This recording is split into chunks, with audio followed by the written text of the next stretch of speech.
योगी हमारे पापा जी के राजकुमार भेल तारा पापा के गीत सुनाओ पियो बाहर जाता रहे तो मेहरा पूछा दे रूपा जी संगीता जी के ना गई संगीता जी हे संगीता जी आवाज तारो मर गए तारो तो मेरे कुआं रस जाने चल चल कराता हो एहो में दीवाना के था नहीं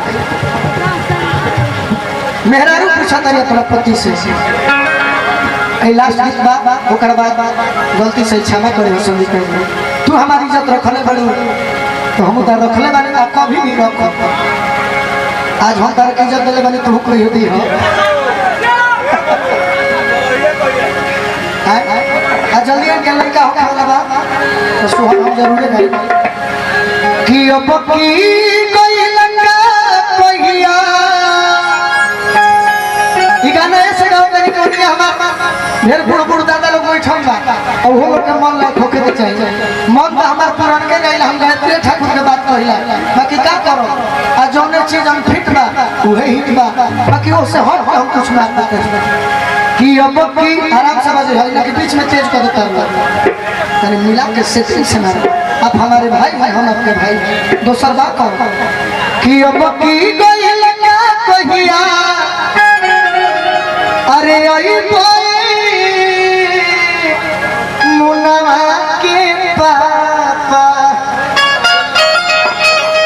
तो हमारा के काले मुनवा के पापा हमारा के काले मुनवा के पापा और बकरी गई लगा कहिया बाहर कमाए जाता है और बकरी गई लगा कहिया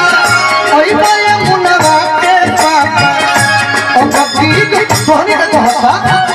कोहनी के बात हम मेहरा ने तो रोके कहले हुए का कहले हुए तू लोग के बात हम कहता नहीं तनी भाव में कहो तीनों जाके कृष्ण की 1008 रानियां थी गुरु राजा के 3 गो रानियां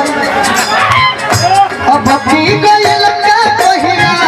ओई गए मुनवा के पापा अब भक्ति गई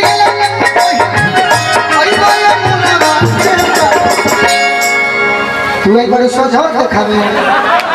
इधर रख दिया कि मरद से तलाक मत हो जाए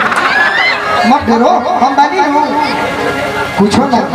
तो हमारा के काले मुनवा के पापा हमारा के काले मुनवा के पापा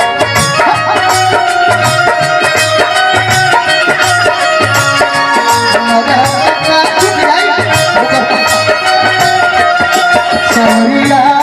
हो